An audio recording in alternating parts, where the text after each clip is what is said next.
at some point, again, as you mentioned, being self-aware, when I started doing the quote unquote work, if you will, personal development workshops and these different things back in Yeah. 2009, it quickly became very obvious, dude, that in many ways I went into the television industry for, I don't want to call it the wrong reasons, but for kind of interesting reasons. I went in Mm. there to be validated. I went in there because when someone put me on TV, when I got hired, all of a sudden I felt like I was of worth, that I was of importance.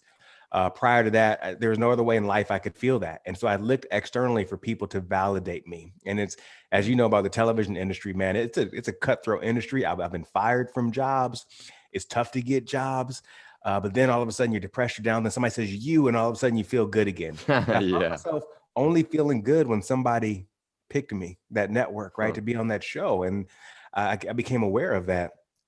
And at some point, as you mentioned, I found that I was actually getting more enjoyment behind the scenes, developing young professionals on the sets and in the studio, helping them with the writing, helping them with professional stuff, helping them write their handwritten notes, helping them have informational meetings, etc. And I Yeah. realized I've gotten to TV for the wrong reasons to be validated and decided to pivot and go pursue leadership and development work. And that began back in 2012.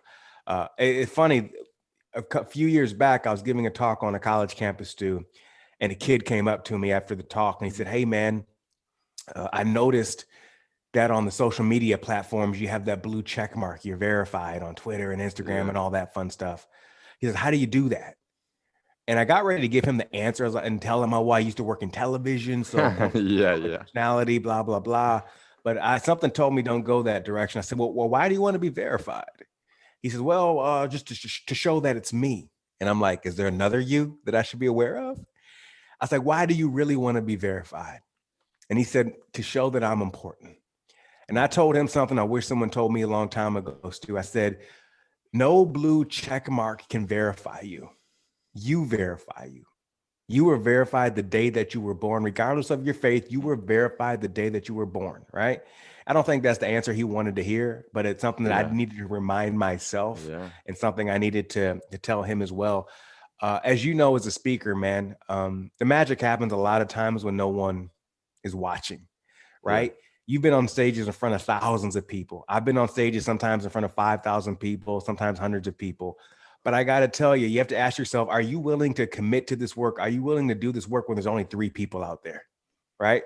Are you willing to do this when nobody shows up? Are you willing to recommit to it? Are you willing to do your podcast when you don't, when everyone's talking about, we have over 10 million downloads now?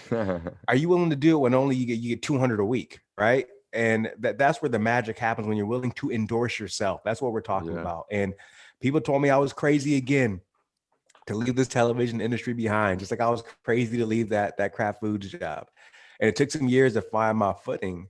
But let me tell you something, man. I wouldn't trade in those decisions at all to do what I'm doing right now.